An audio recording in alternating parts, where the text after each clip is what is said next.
வணக்கம் நண்பர்களே, நான் உங்கள் கிச்சா பேசுகிறேன். மகா பெரியவாளுக்கு ஒரு பரம பக்தர் சுட சுட பாலை நைவேத்தியம் பண்ணிட்டு அவள் கிரகத்துலேருந்து கிளம்பி மகா பெரியவாளை தரிசனம் பண்ண போகிறார். அப்போ மகா பெரியவா சுட சுட பாலை எனக்கு கொடுத்துட்டியே அப்படின்னு கேட்குறார். அதிர்ச்சி அடைஞ்சிடுறார் அந்த பரம பக்தர். அந்த சம்பவம் பற்றினது தான் இந்த பதிவு.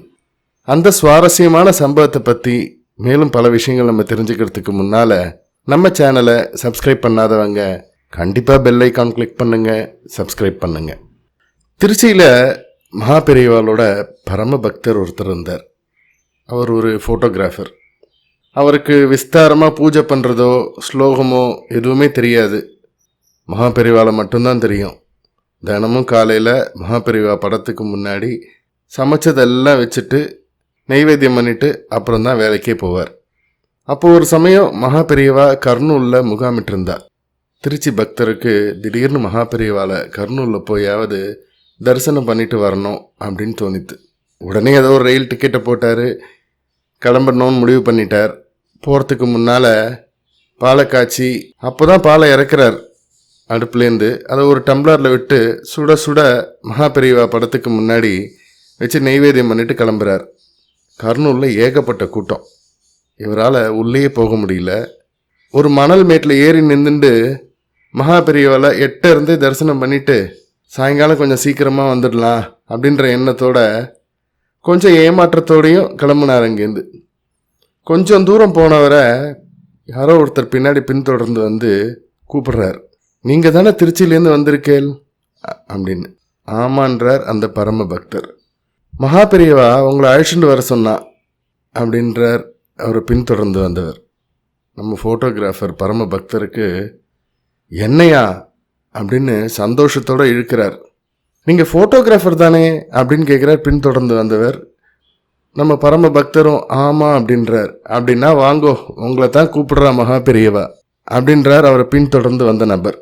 நம்ம பரம பக்தருக்கு கால் பூமியில் இல்லை, அவ்வளோ சந்தோஷம். ஒரு இனம் புரியாத உணர்வுன்னு இல்லையா, அந்த மாதிரி மகா பெரியவா முன்னாடி வந்து அவரையே அறியாமல் கண்ணில் கண்ணீர் வழிய நின்றுருக்கார். மகா பெரியவா அவரை ஏற இறங்கி ஒரு முறை பார்த்தார். பார்த்துட்டு என்னை பார்க்கணும் தானே இவ்வளோ தூரம் வந்திருக்க, கடைசியில் பார்க்காமலே கிளம்பி போனா என்னப்பா அர்த்தம் அப்படின்னு கேட்குறார் மகா பெரியவா. நம்ம பரம பக்தருக்கு ஏறக்குறைய அழுகையே வந்துடுது. இல்லை மகா பெரியவா, கும்பல் நிறையா இருந்தது, அதான் சாயங்காலம் கொஞ்சம் சீக்கிரமாக வந்துடலாம்னு அப்படின்றார். மகா பெரியவா சரி சரி சாப்பிட்டியோ அப்படின்னு கேட்குறார். அம்மாக்களுக்கெல்லாம் அம்மாவான பெரியவா சாப்பிட்டியான்னு கேட்டார். நம்ம பரம பக்தர் சாப்பிட்டேன் மகா பெரியவா அப்படின்னார்.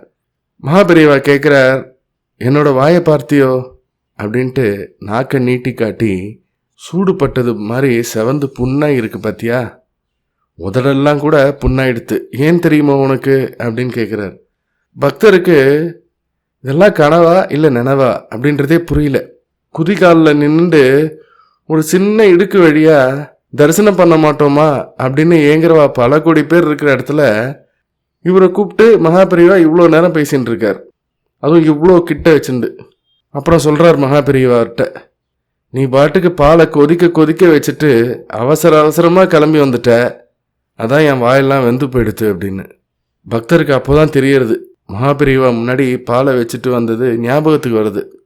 சாஷ்டாங்கமாக மகா பெரியவா பாதங்களில் விழுந்து கதறார், மகாபிரபு என்னை மன்னிச்சுடுங்கோ, என்னை மன்னிச்சுடுங்கோன்னு. எத்தனை பக்தி அவருக்கு இருந்தால் கொதிக்கிற பாலை மகா பெரியவா ருசி பார்த்துருப்பார். படம் தானே அப்படின்னு அலட்சியம் பண்ணாமல் இவர் நம்பிக்கையோடு வச்சது எத்தனை சத்தியம் இல்லை. கருணாமூர்த்தியான மகா பெரியவா பக்தர்களோட அன்பை எவ்வளோ இயல்பாக ஏற்றுக்கொள்கிறார் பாருங்க. எவ்வளோ அழகாக பக்தரின் நைவேத்தியத்தை தான் ஏற்றுன்றதை பக்தருக்கு அழகாக தெரிவிக்கிறார். ஜெய ஜெய சங்கர ஹர ஹர சங்கர. இந்த பதிவு உங்களுக்கு பிடிச்சிருந்தா லைக் பண்ணுங்க, ஷேர் பண்ணுங்க, கமெண்ட் பண்ணுங்க, மறக்காம பெல் ஐக்கான் கிளிக் பண்ணுங்க, சப்ஸ்கிரைப் பண்ணுங்க. நன்றி அன்பர்களே.